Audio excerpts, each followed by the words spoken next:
काल आपण पाहिलं की 70,000 करोडचा घोटाळा म्हणून सांगणारी मंडळी भाषणात सांगतात आणि तिसऱ्या दिवशी सोबत घेऊन बाजूला बसतात आणि सत्तेची चाबी देतात। याचा अर्थ काय? बेटा अजीत, आपने बहुत कुछ किया है, 70,000 करोड खाया है, वो कम खाया है, इधर आ जा, चाबी ले जा, जितना लगे उतना खा जा, असं म्हणायचं का?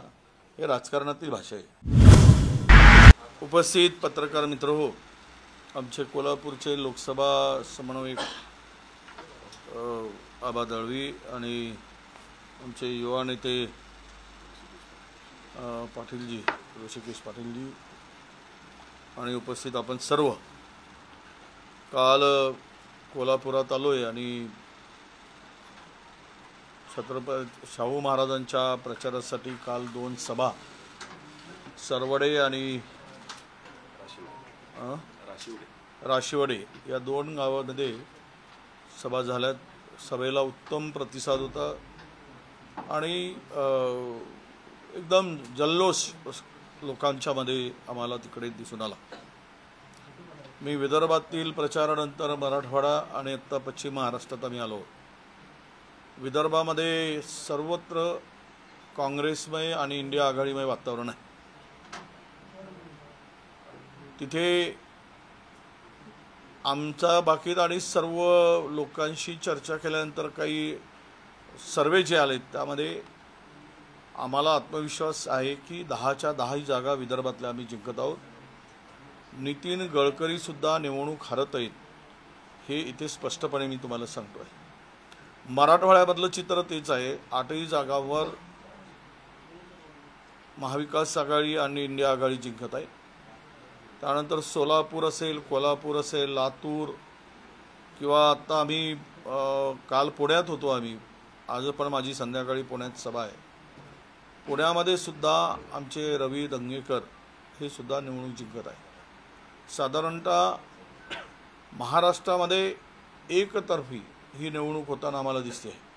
जो लोकांचा जल्लोष आणि उत्साह जो आहे त्यामधून आम्ही 38 जागा किमान महाराष्ट्रात जिंकू हे वातावरण महाराष्ट्रातील ही निवडणूक जनतेने हातात घेऊन निवडणुकीच्या मैदानात उतरल्यासारखी एकूण परिस्थिती आम्हाला दिसते आहे। आणि हे चित्र देशभरातील माहिती घेतल्यानंतर आहे। देशात सत्तांतर होणार आणि जुमलेबाज तानाशाही हुकुमशाही सरकार लोकांनी सत्तेतून घालवण्याचा निर्धार केलेला आहे आणि इंडिया आघाडीला भरभरून असं कौल लोकांचं मिळतो आहे। कोल्हापूरमध्ये आम्हा सर्वांची इच्छा होती की शाहू महाराजांचं नाव ज्यावेळेस पुढे आलं त्यावेळेस त्यांनी लढावं आणि त्यांचे आम्ही आभार मानतो की त्यांनी आमच्या विनंतीला आणि लोकांच्याही विनंतीला मान देऊन या निवडणुकीमध्ये ते उभे झाले।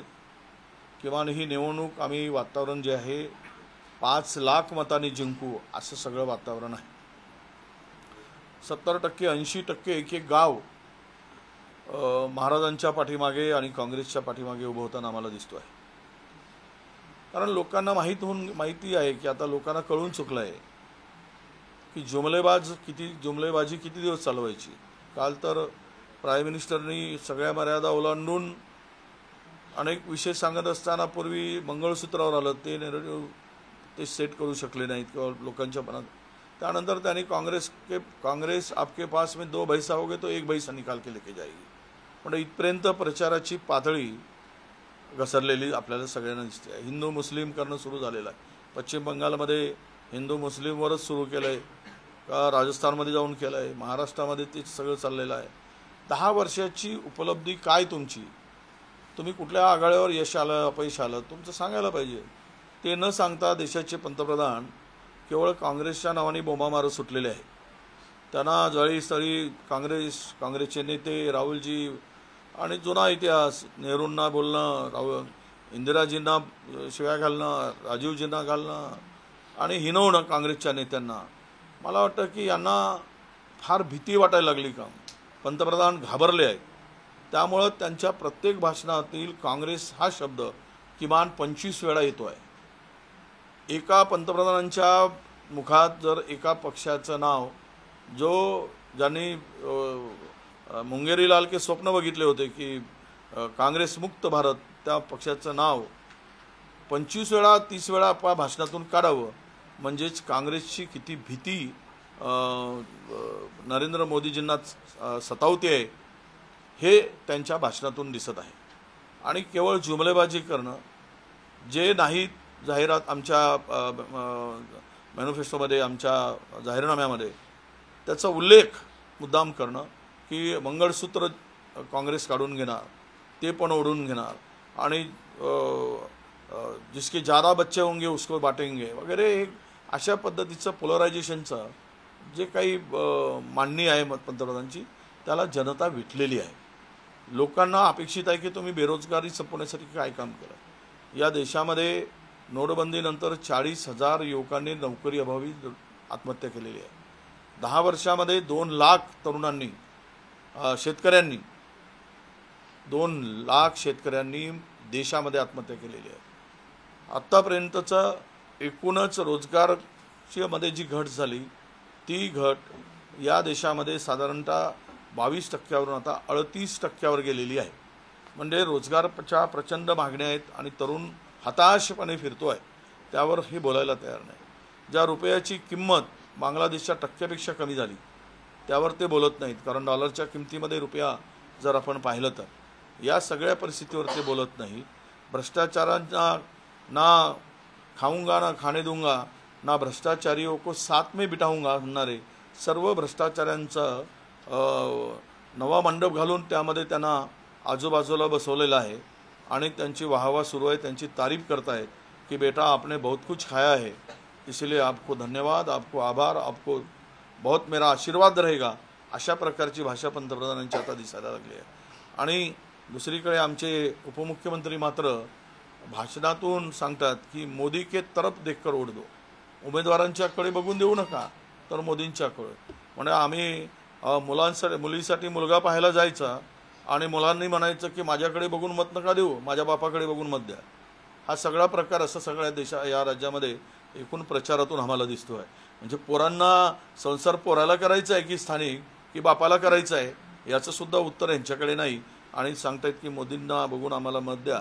तर हे जे राज्यामध्ये चाललं आहे आणि विशेष करून कोल्हापूरमध्ये मुख्यमंत्री 4 दिवस मुक्कामाने आहेत।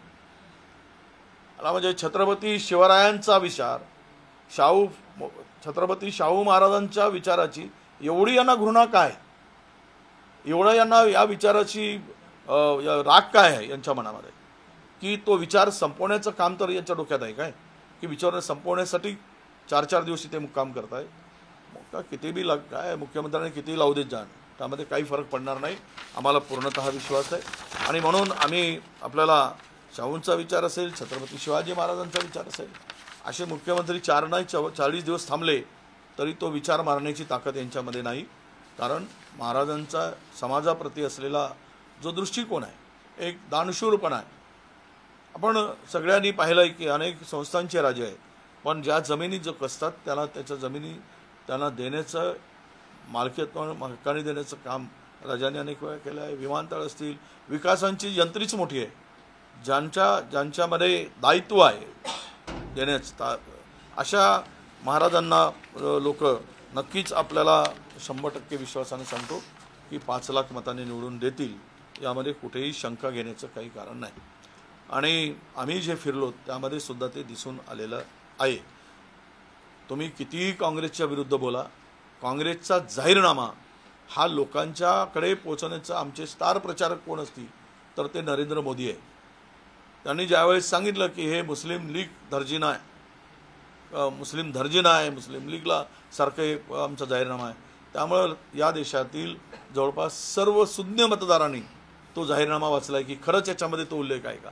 म्हणजे आमचा प्रचार कोणी केला असेल तर तो या देशाच्या पंतप्रधानांनी आमचा प्रचार केलेला आहे, आमच्या जाहीरनाम्याचा प्रचार केला आहे, लोकांपर्यंत पोहोचवण्याचं काम केलं आहे।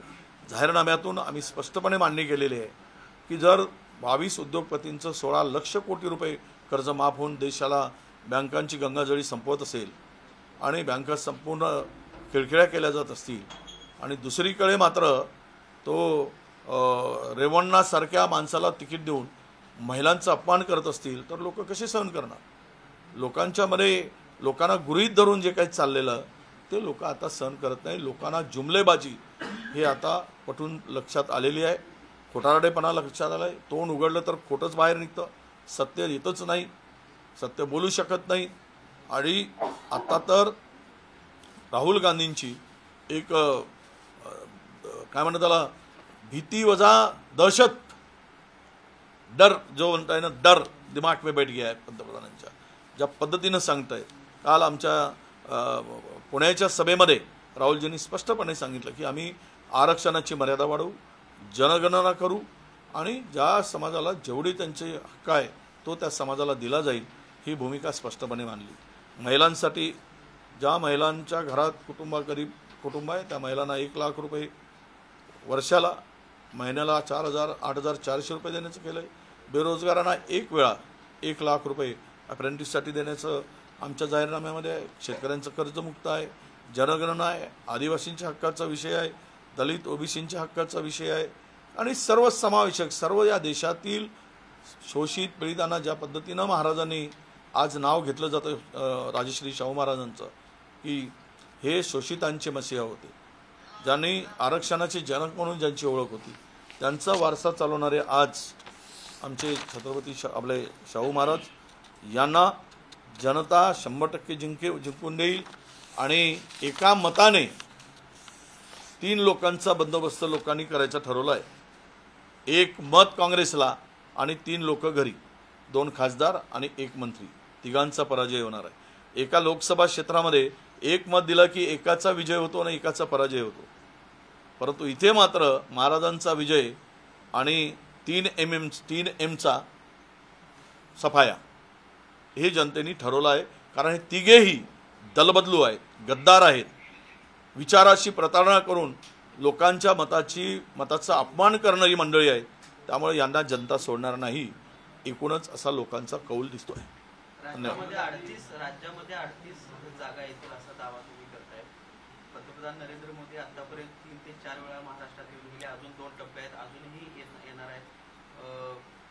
काय म्हणायचं म्हणजे पंतप्रधान या राज्यामध्ये आता 9 वेळा येऊन गेलेत. तुम्ही चुकीचं माहिती सांगा. जिल्हा परिषदेला जसा आमदार फिरतो तसे ते जिल्हा परिषदेसाठी फिरत आहे.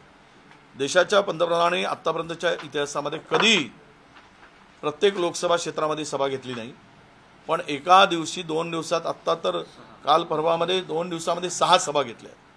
त्यामुळं ही जी भीती आहे, कारण महाराष्ट्राची स्वाभिमानी भूमी छत्रपती शिवरायांच्या पादस्पर्शांनी पावन झालेली, शाहू महाराजांच्या कर्तृत्वाने उभी झालेली भूमी आहे. या भूमीतूनच नरेंद्र मोदींच्या सत्तेची पायरी जी आहे ती पायरी उखडून फेकण्याचं काम महाराष्ट्र करेल आणि महाराष्ट्रच अशा जुलमी आणि तानाशाही सरकारला गाळण्याचं काम महाराष्ट्रातून सुरू होईल हे विश्वासाने मी सांगतोय. म्हणूनच 38 जागा आम्ही जिंकत आहोत हे तुम्हाला सांगितलं. राहुल गांधींचं मिशन आरक्षण आता पाहायला मिळतं. आरक्षणाची मर्यादा जी आहे ती आम्ही आता या ठिकाणी काढून टाकणार असं देखील आता सांगतात. ज्यामध्ये मराठा आरक्षण असू दे, धनगर आरक्षण ते देखील देणार असे ग्वाही देताना पाहिजे. होय, आम्ही 73% पर्यंत आरक्षण वाढवण्याचा निर्णय घ्यायचा राहुल गांधींनी घोषणा केली आहे. ज्यामध्ये अनेक समाज अनेक वर्षापासून आरक्षणाची मागणी करतोय, रस्त्यावर उतरतोय, आंदोलन करतोय. त्या सर्व समाजाला न्याय देण्याची सर्वसमावेशक भूमिका राहुलजींनी मांडलेली आहे. त्यामुळेच त्यांच्या पायाखालची वाळू सरकली. आता एक मिनिट त्याला लागून प्रश्न आहे की 73% 50%ची लिमिट आधी आतापर्यंत सुप्रीम कोर्टानं कुठल्याही जजमेंटमध्ये म्हटलेलं नाही की तुम्ही 50%ची लिमिट वाढवू शकता. तर कुठेतरी एक प्रकारे फसवणूक करण्याचा प्रकार आहे की 73%. आणि कॉन्स्टिट्युएंट असेंब्लीमध्ये सुद्धा आंबेडकरांनी असं म्हटलेलं आहे की कुठेतरी इक्वालिटी ऑफ जस्टिससाठी ती 50, 49, 51% असं असलं पाहिजे. हे बघा, काय मार्ग आहे? 73% आरक्षण वाढवण्याला कोणाचंच म्हणणं नाही की वाढवू नका असं कुठेही म्हटलं नाही. कर्नाटक आपल्याला तामिळनाडू सरकारने सुद्धा वाढवलेलं आहे. आता परवा बिहारमध्ये सेन्सस झाला, त्यांनी सुद्धा लोकसंख्येनुसार वाढवलेला आहे. देशभरातली मागणी आहे की ओबीसींची मागणी आहे, मुस्लिम आपल्या मराठा समाजाची मागणी आहे, धनगर समाजाची मागणी आहे. अनेक त्यांना धनगर समाजांना ट्रायबलमधून पाहिजे आहे, मराठा समाजांना ओबीसीमधून पाहिजे आहे. ही मर्यादा वाढवल्याशिवाय त्यांना न्याय देता येणार नाही. आणि ते वाढवण्याचं काम नक्की होईल, कायद्याला धरून होईल, त्यामध्ये कुठेही अडचण येणार नाही. खरं तर भाजपनं जी जाहिरात केली होती वार रुकवादी पापा, ही जाहिरात आता बुमऱ्या होताना दिसते आणि वार रुकवादी पापा ही जाहिरात भाजपने केली होती, ती बुमऱ्या होताना दिसते आता भाजपच्या विरोधात. वार रुकवादी आहे. हां काल येस. अजित पवारांनी सुद्धा त्याचा उल्लेख केलेला आहे की एका फोनवर युद्ध थांबवलं. असं आहे, हा एक जुमला आहे आणि भारतीय जनता पक्षाला जुमलेबाजी करण्यामध्ये त्यांचा हात कोणीच पकडू शकत नाही. काल पंतप्रधानांनी सांगितलं की बहनों और भाइयों, आप बताइए कि बॉम्ब ब्लास्ट रुका है क्या नहीं, दंगे रुके है क्या नहीं, एक तो भी होता है क्या, असं म्हणाले. मी तुम्हाला यादी वाचून दाखवतो किती दंगे महाराष्ट्रात झाले. मोदीच्या राजवटीमध्ये झालेले: Bangalore attack 28 December 2014, Gurdaspur attack 2 जानेवारी 2018, पंपोर अटॅक 25 जून 2016, पठाणकोट बॅम्बाल 2 जानेवारी 16, कोक्राझार गोळीबार 5 ऑगस्ट अतिरेक्यांचा आसाममध्ये 5 August 2016, Uri attack Jammu Kashmir 18 September 2016, Baramulla attack Jammu Kashmir 3 October, Handwara attack 6 October, Nagrota आर्मीच्या बेस कॅम्पवर अटॅक झाला तो 29 नोव्हेंबर, भोपाळ उज्जैन ट्रेनवर बॉम्ब ब्लास्ट झाला 7 March 2017, Sukma attack 24 April 2017, Amarnath यात्रा अटॅक 11 जुलै 2017, सुवन अटॅक 10 फेब्रुवारी 2018, त्यामध्ये 4 जवान गेलेले होते, पुलवामा 14 फेब्रुवारी 2019, जम्मू बस स्टँडवर बॉम्ब स्फोट झाला त्यामध्ये 7 मार्च 2019, त्यामध्ये 9 जवानांचं हे झालं होतं, Dantewada, Sukma Bijapur, Elthor train attack, Poonch Rajouri 20 April 2020, एल्थोरचं 8 April 2023, अजून पुन्हा यादी आहे पण मी मुद्दाम सांगत नाही. इतके खोटं बोलू शकता तुम्ही? हे सगळे अटॅक तुमच्या काळात झालेत, लोकांना जिवंत जाळलं जात आहे, हे सगळे अतिरेकी कारवाया आहेत, बॉम्ब ब्लास्ट झालेत, अटॅक केलंय. किमान आत्तापर्यंत या 10 वर्षामध्ये तुम्ही म्हणालात पाकिस्तानकडे अटॅक केल्यानंतर 500 तरी जवानांचं शहीद झालं, शेकडो जवान गेले, आपला जीव गमावला, तरी खोटं बोलतात. तसंच तो प्रकार आहे, त्यामध्ये काही नाही. पुलवामाच्या घटनेनंतर आत्तापर्यंत पुलवामामध्ये कोणी तुम्ही हे आणलं, RDX आणलं आहे, कोणी याच्या मागचा कोण मास्टर माइंड आहे, कोणी करवलं आहे, कोणी आणलं आहे, काही चौकशी झाली? 40 जवान शहीद झाले तिथे आणि शहीदाच्या नावाने मतं मागितले. 2014ला विकासाच्या नावाने मतं मागणारी मंडळी 2014मध्ये शहीदो के नाम मत मागायची पाळी आली आणि आता रामराम म्हणायची पाळी आली.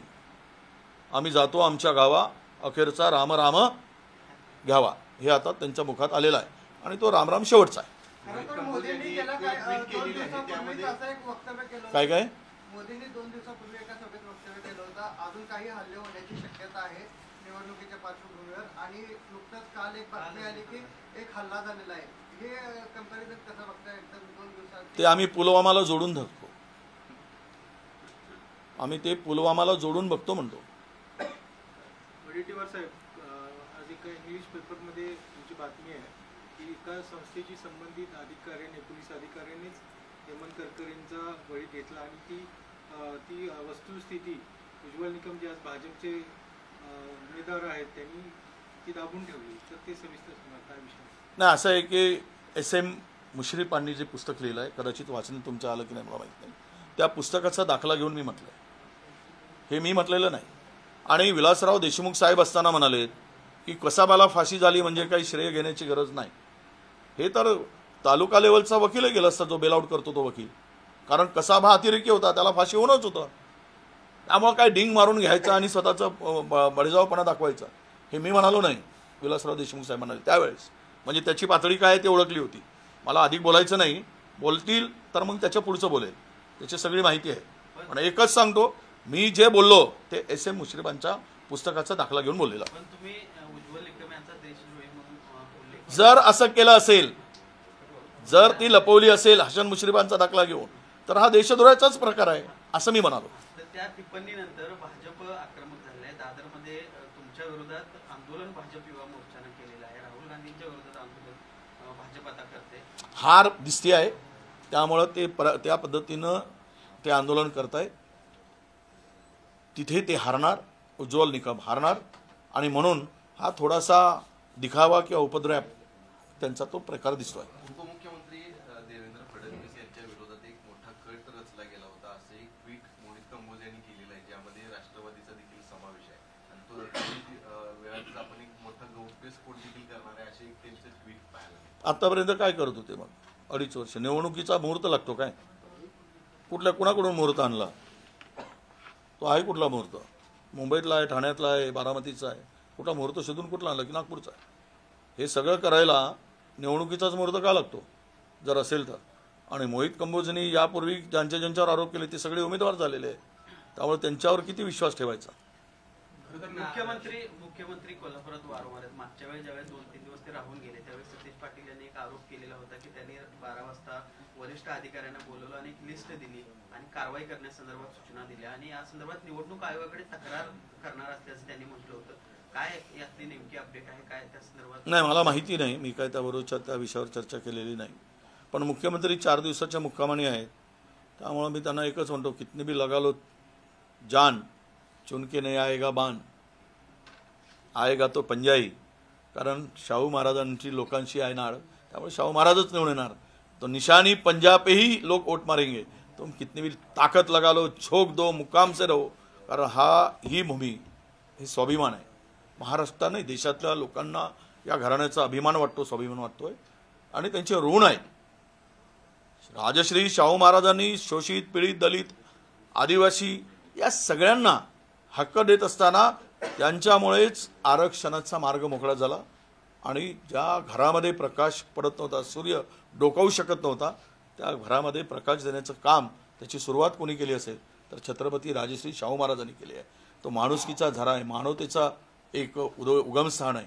अशा स्थानाला आपण सन्मान दिला पाहिजेत, तो मान दिला पाहिजे आणि तो मान करवीरकर ही अंबामातीची भूमी कोल्हापूरकर नक्की देतील, हा मला विश्वास आहे. काल देवेंद्र फडणवीस यांनी शरद पवारांना दुटप्पी म्हटलं आणि त्याला एक उदाहरण त्यांनी दिलं. काल देवेंद्र फडणवीस यांनी शरद पवार ही दुटप्पी आहेत असं सांगितलं आणि त्याला उदाहरण देताना त्यांनी असं दिलं की साताऱ्यात येऊन ते म्हणतायत की मान गादीला आणि मत कष्ट करायला, आणि कोल्हापूरमध्ये जाऊन म्हणतायत की मान गादीला आणि मत ही गादीला. असं हे जरा इतिहास जुनाही काढला पाहिजे की ज्यांच्यावर भ्रष्टाचाराचे आरोप होते त्यांना किती लोकांना तुम्ही सोबत घेतलात.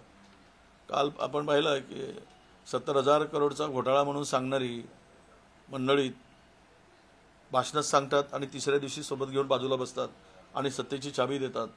याचा अर्थ काय? बेटा अजीत, आपने बहुत कुछ किया है, 70,000 करोड खाया है, वो कम खाया है, इधर आ जा, चाबी ले जा, जितना लगे उतना खा जा, असं म्हणायचं का? हे राजकारणातील भाषा आहे. दुपट्टीपणा कोण करतंय महाराष्ट्रात हे जनतेला ठाऊक आहे. पण शरद पवारसारख्या ज्येष्ठ नेत्यावर आरोप करताना थोडं सांभाळून आणि आपण मर्यादित बोलावं अशी माझी त्यांच्याकडनं अपेक्षा आणि विनंती आहे. राज ठाकरे यांनी नारायण राणे यांचं तोंड भरून कौतुक काम केलेलं आहे.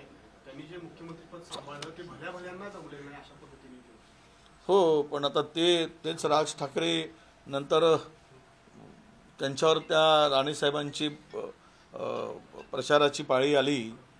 यात राज ठाकरेंचा विजय आहे. कारण तो एवढा मोठा योद्धा नारायण राणेंच्या पाठीमागे उभे झाले.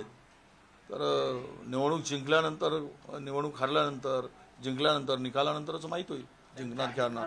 पण एक स्पष्ट आहे की आजकाल कोण कुणाची तारीफ करावी याला मला कळत नाही. सकाळी जेवताना एकाबरोबर असतं, नाश्ता करताना लगेच पाहिलं तर दुपारच्या जेवणाला दुसऱ्याबरोबर, संध्याकाळी झोपायला गेलं की अरे गेला तो.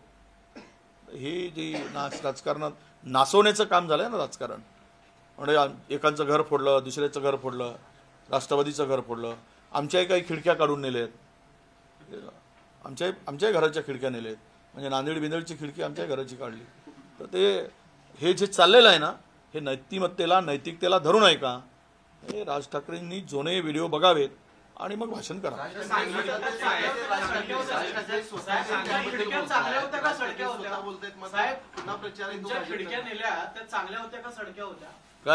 तुमच्या ज्या खिडक्या नेल्या काढून चांगल्या होत्या, सडक्या होत्या का वाळवी लागली होती का?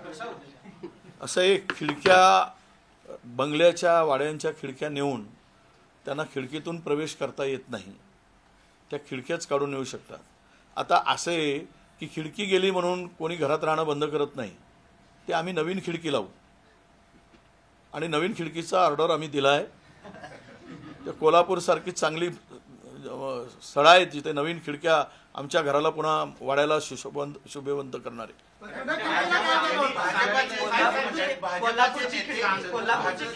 कोल्हापूरची खिडकी बसवायला वेळ लागला असं वाटत नाही का? एकूणच ज्या पद्धतीनं त्या खिडकीचं काम चाललंय ती बसवायला वेळ झाला असं वाटत नाही? नाही, असं आहे, देर आहे, थोडासा असतो. चांगल्या कामाला ईश्वर फळ देत असतं, मेहनतीला थोडा उशीर होतो, पण त्यांना योग्य फळ मिळेल आणि कोल्हापूरचा मान पुन्हा अधिक वाढेल, आहे त्यापेक्षा सर्वोच्च वाढेल, यामध्ये तुम्ही शंका ठेवू नका. जाहीरनाम्यामध्ये ज्या गोष्टी नाहीत त्यावर आता भाजपचे नेते बोलतायत, शेवटचा प्रश्न. नरेंद्र मोदी बोलतायत, पण काँग्रेस गप्प आहे, कोणाकडे तक्रार करायला तयार नाही. निवडणूक आयोगाकडे त्यांनी तक्रार केली. आम्ही तक्रार का करू? कारण आमचा जाहीरनामा मोदी साहेबांनी लोकांच्या पर्यंत पोहोचवून दिला. लोक वाचत आहेत की हे छूट आहे म्हणून लोकांनी ठरवलं आहे, म्हणून हा प्रतिसाद मिळतोय. तक्रार करून थांबवण्यापेक्षा प्रचार करू द्या ना आमचा, सत्य लोकांच्या पुढे येऊ द्या. सांगलीमध्ये मिरज फॅक्टरीची चर्चा पाहायला मिळते. विशाल पाटील यांच्या समर्थनात भाजप आहे, राष्ट्रवादी काँग्रेस, शरद पवार गट आहे आणि काँग्रेस सुद्धा आहे. मी एक सांगेल की विशाल पाटलावर अन्याय झाला. त्यांना सुरुवातीपासून त्यांची तयारी होती, पण ते आघाडीचा धर्मामुळे आणि आघाडीमध्ये झाल्यामुळे तो जो वाद होता आता संपलेला आहे आणि ती जागा आम्ही शिवसेनेला दिली आहे आणि आमचं काम आहे की शिवसेनेच्या उमेदवाराला निवडून आणणं. प्रकाश आंबेडकरांचा पक्ष जो आहे तो वंचितांसाठी आहे की दांडग्यांसाठी आहे असा प्रश्न जो आहे तो खरं तर प्रकाश शेंडगेंनी उपस्थित केलाय. ते या सगळ्यांचा लचके तोडल्याशिवाय राहणार नाही असं देखील त्यांनी म्हटले. कसं बघताय? नाही, आपण असं आहे की आपल्या पायांची उंची पाहून माणसाची नाही, आपण तेवढं बघावं ती किती लांब आपली टांग पडू शकते, पाय पडू शकतात, तेवढंच बोललं तर बरं.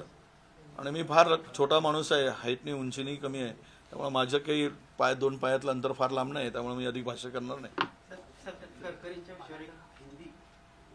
नहीं, हिंदी में मैंने जो करकरे के बारे में बोला था, सॉरी उज्जवल निकम के बारे में, वो एस.एम. मुशर्रफ साहब ने जो किताब लिखी है उसी का दाखला देकर मैंने बात की थी और वो सत्य है. उन्होंने किताब में लिखा है, किताब पे बंदी नहीं है और उसमें स्पष्ट रूप से लिखा है कि हेमंत करकरे का खून ये अतिरेकी के बंदूक से नहीं हुआ है और इन्वेस्टिगेशन में ये सामने आया है. फिर ये बाजू कोर्ट के सामने क्यों नहीं रखी, ये एस.एम. मुशर्रफ ने रखा है. वही बात उसी का दाखला देकर मैंने कहा है. अगर इस बारे में उनको कुछ खुलासा करना है तो वो करे, सत्यता बताए. रहा सवाल, दूसरी बात मैंने जो कही थी वो स्पष्ट रूप से मैंने कहा था कि विलासराव देशमुख साहब ने भी एक बार ऐसे मजाक में कहा था बातों में जब प्रेस की चर्चा हो रही थी, और ये बातें मैंने आज नहीं, टाइम्स ऑफ इंडिया में भी उस वक्त छपी थी, वो पुराना निकाले आप निकाल, बहुत सारे मीडिया में भी छपी थी हेमंत करकरे के बारे में, खून के बारे में, कि जिस गोली से वो शहीद हुए थे वो गोली टेररिस्ट की नहीं थी, ये कहा गया है. यह स्पष्ट है, इसमें दोबारा छुपाने की बात नहीं है. इसका खुलासा वो करे. मैं कोई अपने दिल से बात नहीं कर रहा हूं, मैं किताब की बात कर रहा हूं जो लिखा गया है. और रहा सवाल कि विलासराव जी ने भी, तब देशमुख साहब ने भी कहा था कि कसाब को फांसी देना कोई बड़ी बात नहीं है. कसाब तो टेररिस्ट था, लोगों की जान ली थी, वो तो बेल आउट करने वाला वकील भी फांसी दे देता और हो जाती थी. तो फिर बीजेपी की ओर से जो ये तो पहले से ही उनका बीजेपी प्रो बीजेपी काम चल रहा था, जो उन्होंने उनको उठाने की बात की थी, उनको कहीं ना कहीं उसको उनका पुनर्वसन करना था. तो आज संधि आ गई, वो तो पहले से ही थे, फायदा हमारे से उठाया, मजा उन्होंने भाजपा में जाके मार रहे. होता है. अब ऐसे लोगों को क्या बताएं. सर, हाँ, ज्यावेळी घोडेबाजार सत्तेचं सगळं चालू होतं त्यावेळेस उज्ज्वल निकम त्या पद्धतीने टीव्हीवरती डिपेंड करत होते, म्हणजे ते एक क्रिमिनल लॉयर असून एक कॉन्स्टिट्युशनल एक्सपर्टीज त्यांची असल्यास नाही ना, आता सर्वतोपरी सर्वज्ञानी तेच आहेत अशा प्रकारचं वातावरण त्यांनी स्वतःभोवती तयार केलेलं होतं. ते सर्व त्यावेळेस दिसत होतं की या व्यक्तीचे विचार कुठले विचार आहेत. लॉयर म्हणून जो एक आम्ही विचार केला की त्याचा इम्पार्शियली हे सगळी बाजू मांडतायत का, ते फेअर बोलतायत का, त्यामध्ये कुठेच तिचा अंश नव्हता. ते एक साईड घेऊन बोलत होते याचाच अर्थ त्यावेळेस त्यांनी ठरवलं होतं. शेवटचा हा बोला शेवट. तरतरीच्या माध्यमातून जे मुस्लिम साहेब सगळीकडे व्याख्यानं देत फिरत असतात ती त्यांची जी माहिती असते ती पोलीस तपासात 50% माहिती ती पोलीस तपासात उघडकीस आली तीच माहिती सांगत असतात आणि ते बाकी सगळी माहिती तर्कावर आधारित असते. मग ती विशेष 50% तरी आहे की नाही विशेष पोलिसांच्या चौकशीमध्ये ती गोळी होती की नाही हे सिद्ध करावं. हेमंत करकरेंच्या खुनामध्ये त्यांना जी गोळी लागली ते मांडत आहेत ते पोलिसांच्या चौकशीचा इन्व्हेस्टिगेशनचा आधार घेऊनच एस मुश्रीफांनी मानलं आहे. हे चुकीचं नाही आहे. त्याच्या आधारावर ते मानलेलं आहे. तुम्ही म्हणताय ते 50% असेल, 50% तरी सत्य आहे ना. मग ती बाजू का मांडली नाही? त्यांना गोळी कोणाची लागली? एक देशासाठी ज्या व्यक्तीने एक टेररिस्टवर कारवाई केली म्हणून, आता तो कोण टेररिस्ट आहे धर्माचा माणूस मानत नाही मी, जाती नाही. तो टेररिस्ट असतो त्याला जात आणि धर्म नसतो. तो कुठल्या विचाराने होतो ते सगळ्यांना माहिती आहे. त्यामुळे मला एवढंच म्हणायचं होतं की त्यावर अधिक बोलण्यापेक्षा त्याचा खुलासा त्यांनी करावा. विषय संपला. जर असतील तर आम्ही जे बाजू मांडली किंवा मी म्हणतोय ती मी माझ्या मनातलं बोलत नाही आहे. ते मुश्रीफ साहेबांनी जे मांडले, जे लिहिलंय, व्याख्यानात बोलले ते मी बोललो. धन्यवाद. देश विदेशातील प्रत्येक घडामोडींचे लाईव्ह अपडेट मिळवण्यासाठी आता साम टीव्हीच्या सर्व सोशल मीडिया प्लॅटफॉर्मला लाईक, फॉलो आणि सबस्क्राईब करा. तसंच सर्व नोटिफिकेशनसाठी बेल आयकॉन प्रेस करायला विसरू नका.